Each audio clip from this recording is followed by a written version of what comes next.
Hi friends, today I'm talking to you about the carbon monoxide deaths that have happened recently in Mexico City, and we're going to talk about how you can avoid carbon monoxide poisoning when you're at home and when you're traveling. If this is your first time on my channel, my name is Roshida Dowe and I'm a career break coach. What that means is I help women who want to leave jobs that don't serve them and travel the world or even stay at home. Just take some time off to live their lives by their rules. I've been living in Mexico City for the past 3 years, and it is my favorite place in the world, which is why these recent incidents in Mexico City have really spoken to me in a way that made me want to know more about carbon monoxide poisoning and made me want to share that information with you. This week in Mexico City, there have been 4 deaths from carbon monoxide poisoning in 2 different rental homes. One was on the Airbnb platform, one was a rental home that was not on the Airbnb platform. In one incident in the Airbnb, 3 people died. In the other incident, 3 people were in the Airbnb, but only one of them died. They were all brothers and sisters, and I think the brother found his sister. It's a truly terrible story. The girl wasn't feeling well earlier in the day, and she went and she sought medical treatment, right? Because that's what you're supposed to do. They say if you're not feeling well, go seek medical treatment. All of the things about carbon monoxide poisoning say if you don't feel good, go to the doctor. She went to the doctor. She did everything right.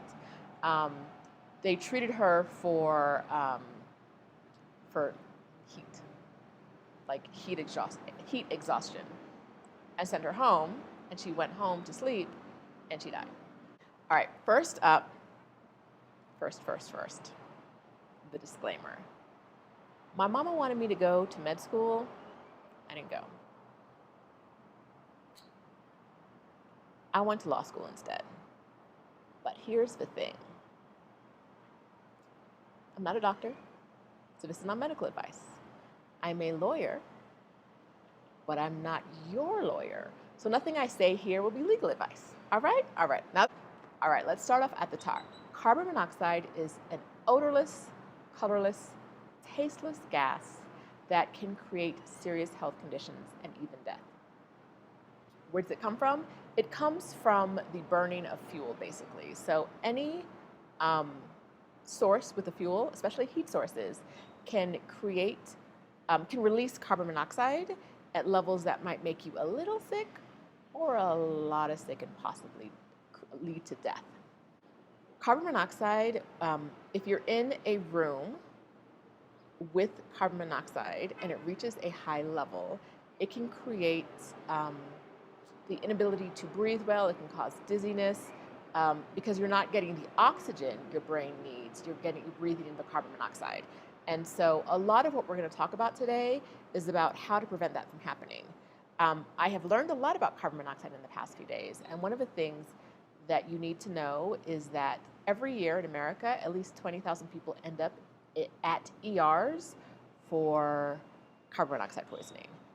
It's much more common than people realize to experience carbon monoxide poisoning in some degree, whether that's mild and you just kind of get a headache, or if it's more severe and unfortunately you die.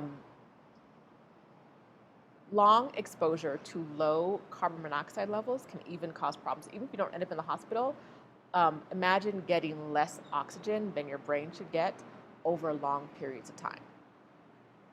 So in this video, we're going to talk about what to do, how to figure out if you're experiencing carbon monoxide poisoning, what to do about it if you are experiencing it, and how to avoid it when you're in places.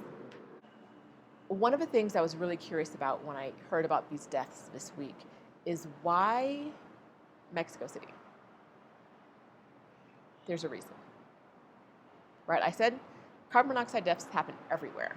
But why in the fall in Mexico City are we seeing 4 deaths in 1 week? Let's talk about that. First and most obvious, the American media sensationalizes anything related to Mexico. So if there's a story about an American dying in Mexico, that is going to be front page news. I saw a lot of stories that were like, Americans died under mysterious circumstances. I'm like, it's not a mysterious circumstance. Like, it's carbon monoxide.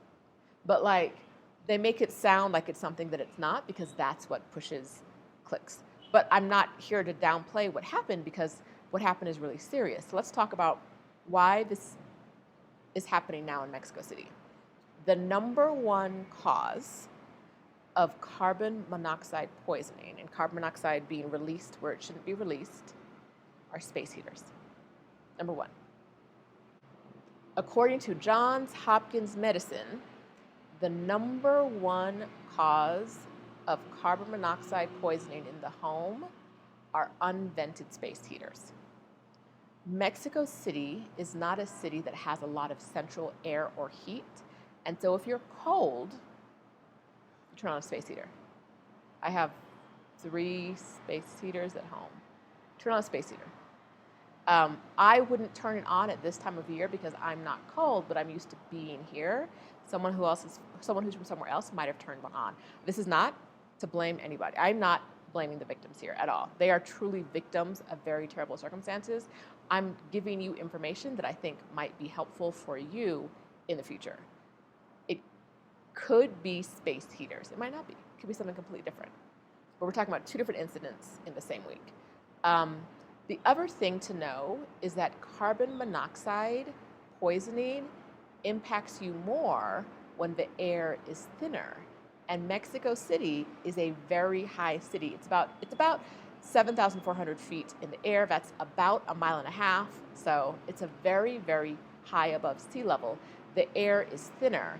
And that's why the amount of carbon monoxide that you might breathe in at a lower altitude city might not impact you the same way it'll impact you in Mexico City or any high altitude city. What are the most common symptoms of carbon monoxide poisoning? I'm going to read this from a list so I do not get this wrong. Bear with me. You have headaches, dizziness, weakness, nausea and vomiting, rapid heartbeat, shortness of breath, seizures, chest pain, cardiac arrest, loss of hearing, blurry vision, disorientation, loss of consciousness or coma, respiratory failure, or death. It's a long list, varying variety, right? A wide variety of symptoms. They may look like any other medical condition. You have to pay attention to when you have those symptoms and if you feel different when you change your surroundings, right? But carbon monoxide isn't following you. So if you are in a place and you feel these symptoms and you go outside and you don't feel the symptoms again and you come back and you feel them again, that could be carbon monoxide poisoning. All right, so what do you do if you've experienced carbon monoxide poisoning? First, leave the area. Leave the area, turn off the carbon monoxide source if you can, if you know what it is. Vent the place you're in by opening doors and windows. Go outside, call emergency services, and if someone stopped breathing, perform CPR. You want to get people out of the area with the carbon monoxide as quickly and as smoothly as possible. How do you prevent carbon monoxide poisoning? If you have a furnace, get it cleaned and checked regularly. I owned a home for 10 years and never had my furnace checked once. That sounds not smart when I say it, right?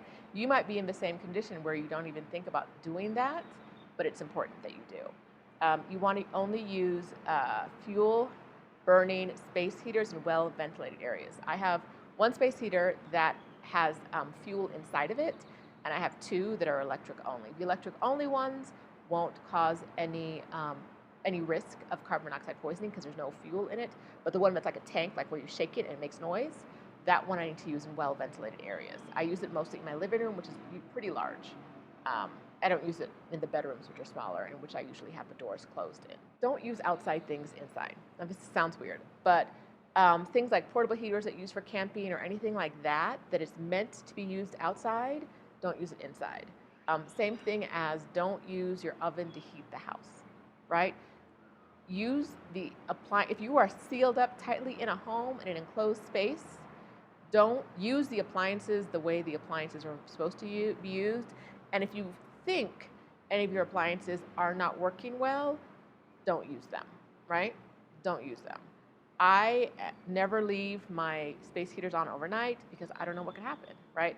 I have a water heater. I have some other appliances. I pay attention to them when I'm using them and how I feel, and I open my door a lot when I'm using them. Not because I've ever felt like I was getting sick, just because like I like fresh air, right? Get to know fresh air, like fresh air, open what you can when you can. Okay, now let's talk about carbon monoxide detectors. Everyone's talking about them right now. It's important.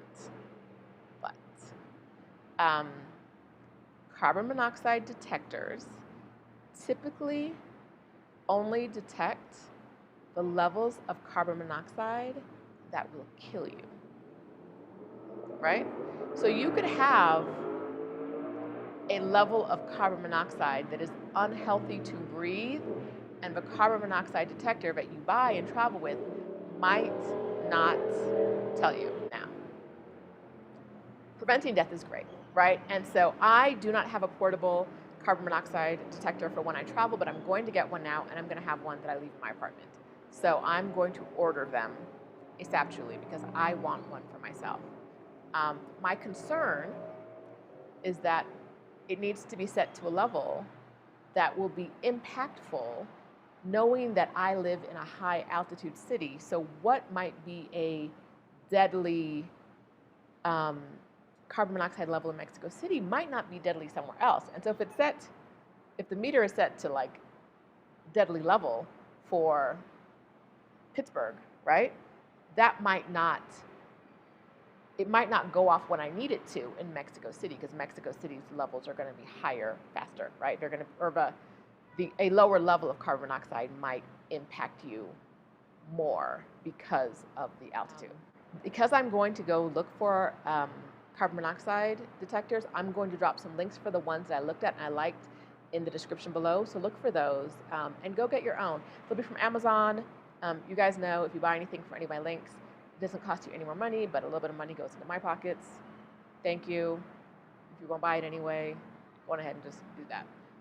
Okay, so besides unvented space heaters, let's talk about the very common sources of carbon monoxide. All right, we have malfunctioning cooking appliances, tobacco smoke, clogged chimneys. So I just had a friend speak about this today. She was in a home and she got a mild, her and her mother, two people were in the home. Every time they lit a fire, they got a mild headache. That was probably a low level of carbon monoxide poisoning. They survived. They just got a headache. The headache went away after the fire was put out. That's a sign, right?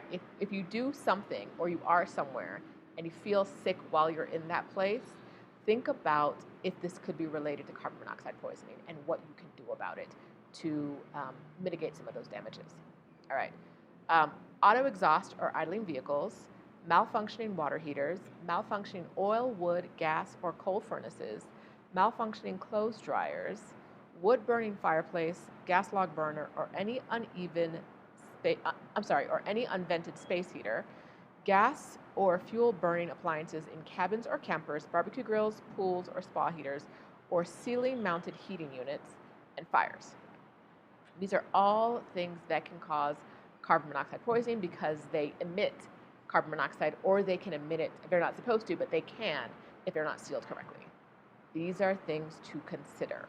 If you've watched any of my videos before, you already know that I'm a huge advocate of Mexico. In fact, this week, November 17th, I'm hosting a workshop for people who want to get residency in Mexico.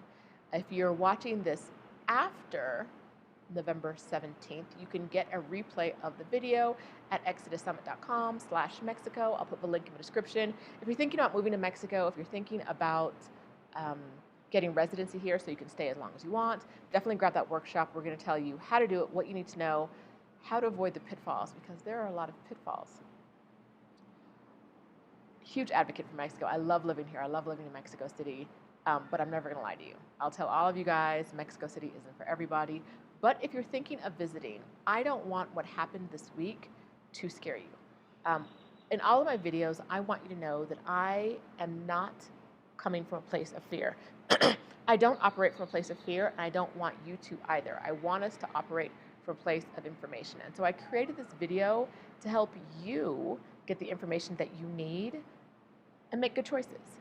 So you don't need to cancel your trip to the city. You can come, it's safe, you'll be fine. What I want you to know is that you have to be smart when traveling anywhere. Right now, carbon monoxide is going to be a big thing all around the globe. We'll be talking about it for a while. Grab your detector from the description below. Travel safely, travel smartly. If you're coming to Mexico City, let me know in the description.